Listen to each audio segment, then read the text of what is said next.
I invite you to join me now in the spirit of meditation and prayer. Together, when we are gathered, we can hold that which is too great to hold alone. So let us hold how much of the regular structure of our days we are missing. One of the rituals of this community, which we have missed this week, was our annual Passover Seder, where we acknowledge and celebrate our Jewish roots. Today, in our service, we remember our connection to what is one of the most beloved rituals in our year, and which connects us to Jewish communities across our world who will be struggling to celebrate Passover this week in unfathomable times. Though we will miss sharing the completeness of a Haggadah together, we will remember its teachings as a resource for our days. Passover began as a celebration of the liberation of the Hebrew people from oppression and from a time of terrible rule and following the coming of 10 great plagues. For many in the Jewish tradition, the celebration of a Seder dinner allows the greater wisdom of this commemoration to literally touch our lives.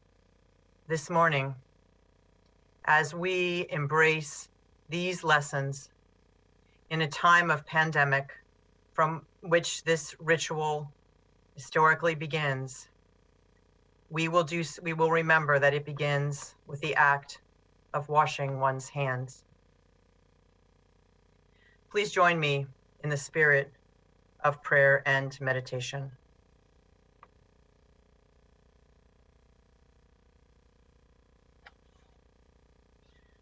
Spirit of life, our ancestors called you Yahweh, the great force and judge. This morning, as the number of those ill from our contemporary plague rises, we ask that you allow us to remember the wisdom of the liturgy, which told the story of a people who endure much, who struggled, and who after struggles were not sure they could endure, but they were brought to freedom. We remember we are not the first to cry out.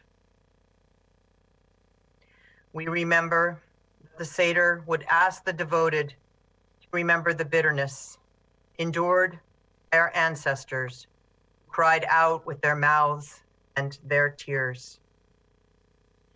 And just as they mixed the bitterness and the sweet, so may we remain open to the truths that we are learning in these times. Truths about how much we can love, about who sustains our souls, and what our real and true needs are.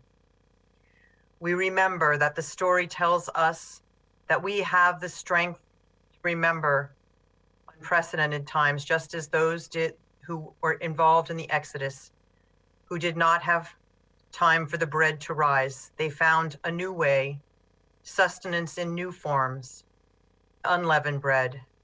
We too will find that sustenance. In the breaking of the bread, we remember the bread of affliction and pray that all who are hungry can come and eat, and that we may extend hope of Passover to all. We remember after the plagues came deliverance, and we pray that be for the many, and that we never forget the loss.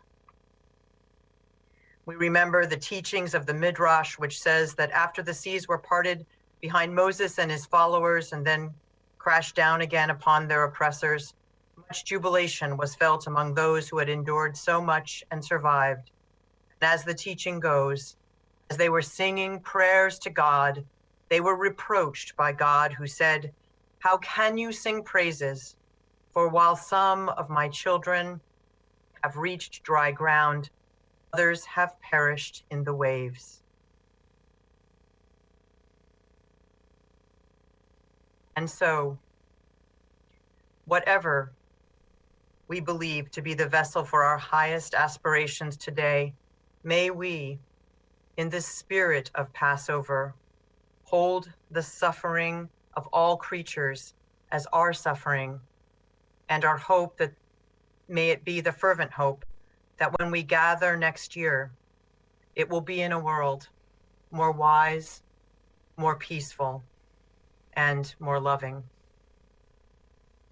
This week, as we wash our hands, may we use this act that has become a ritual among us to be a moment of gratitude and reconnection with the oneness of the people of the world, with our love for freedom, gratitude for life and its gifts, and the bounties of the mind, and all those minds which are working to find the defenses against the plagues of our times.